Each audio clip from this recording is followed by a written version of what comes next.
ভদ্রদারি সার্ভিসের পক্ষ থেকে আপনাদের স্বাগতম। আজকে একটা বিষয় আপনাদের মাঝখানে তুলে ধরতেছি। এয়ার যে লাইনগুলো, হাওয়ার যে কম্প্রেসারের লাইনগুলো হয়, সেটা কখনোই লিক করবে না, সেটার প্রক্রিয়া দেখাচ্ছি আপনাদের। আর আপনারা যারা দেখবেন তারা দেখতেছেন, পাশাপাশি অন্য বাইরের দেখার সুযোগ করে দেবেন, শেয়ার করে এবং লাইক দিয়ে বাড়ি থাকবেন। দেখেন সেটা আপনাদের দেখাইতেছি। এটা একটা এয়ার লাইনের কাজ করবো। দেখেন এখানে একটা কম্প্রেসারের কাজ, এই একটা কম্প্রেসার, একটা কম্প্রেসার, একটা নষ্ট হতে আরেকটা চালু হবে, এরকম করে দিচ্ছি এবং এয়ার হয়ে যাবে। এখন আপনার লিকুইড যাতে না হয় সেই সমাধানটা, এটা একটা আপনার গ্যাসকিট আঠাটা, সেটা কি করবেন দেখেন, এই আঠাটা ইউজ করবেন। যদি কারো না থাকে আপনার কাছে দিতে পারবেন। প্রথম আগে তেল উপরে ভালোভাবে দিয়ে দিবেন, তার পাশাপাশি আবার গ্রিনের মধ্যে ভালোভাবে দিবেন। দেখাও এই যেটা ভিতরে দিয়ে দিচ্ছি।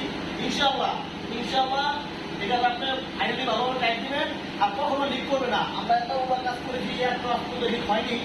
তো এই আপনাদের মাধ্যমে শেয়ার করলাম। অবশ্যই আপনারা আমার জন্য দোয়া করবেন, আপনার জন্য দোয়া রইল। সবাইকে ধন্যবাদ। আসসালামু আলাইকুম।